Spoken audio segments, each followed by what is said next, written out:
In this video, we want to see the 6 different types of arrays that we can build to hold data.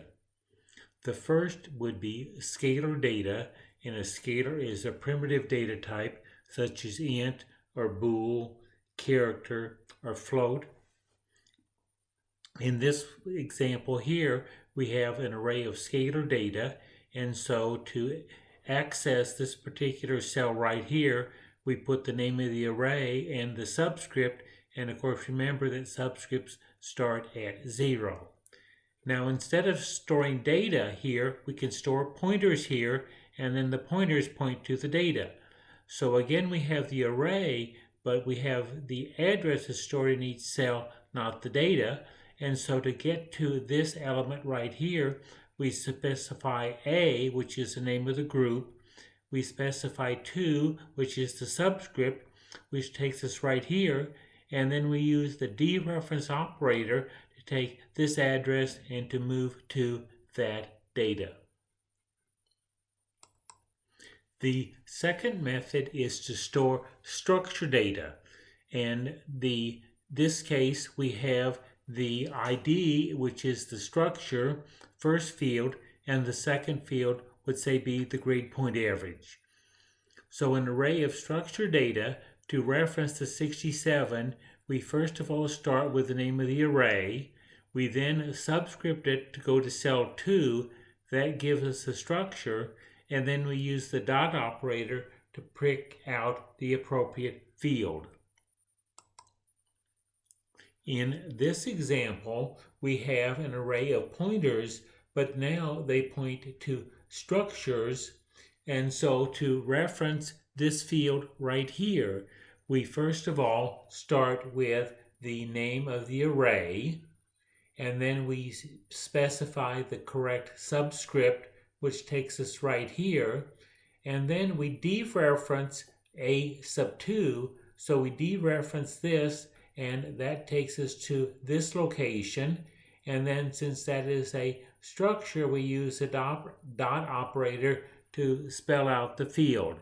And these parentheses are extremely important because without the parentheses, the dot operator has a higher precedence, and we would get a syntax error if we try to dot A sub 2. That's something that can't be dotted. Now, because of the idea of dereferencing and then dotting is so common in C++, that we have another operator, the arrow operator, and this expression right here means exactly the same as that. So you take A sub 2 and you dereference it to get a structure, and then you use the ID field within that structure. The third way is to use object data, and generally the object data is going to be private, and so to see what's in the object we call a member function, say getID, and getID doesn't actually give us the 725 in that location, it returns a copy of that. And so here we start with A, we subscript it to 2 to get this object, and then we use that object as the invoking instance to get the ID, and that will then give me a copy of 725.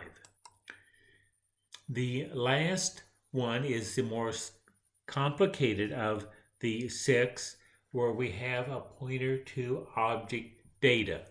And so we have the array of pointers, and they point to objects.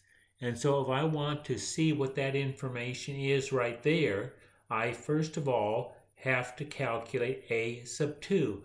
And so the subscript operator has a higher precedence than the dereference operator, so A sub 2 is done first, which takes me right there. I then use the dereference operator to take me up here, and I have an object, and so to see what's inside the object, which is generally going to be private, I have to call the member function getID, and that will give me a copy of the 520 because I don't directly access that cell. I just call the function that gives me a copy of that. Now, as in the previous example, because we are always doing dereferencing and dotting, C++ gives us the arrow, which means exactly the same thing. And so we start with cell A, and then we take sub 2, which takes me there, and then we dereference that. That gives me this cell up here, which is an object, and then I call the getID function, which gives me a copy of the 520.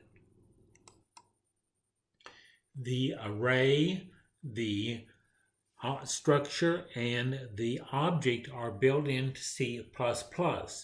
And so when we build data structures, those are our building blocks to build new data structures that have certain properties. For instance, the Python list, we use an fixed array of data, and we can give additional functionality to that data structure by writing code to manipulate an array. The other type of implementing the data is the pointers, and we'll see examples of using a linked list and a binary tree to build a data structure. But the basic idea is we always have to go back to what is given to us in C++, and then we impose on the data a new view of it using either arrays or pointers as we'll progress through the class.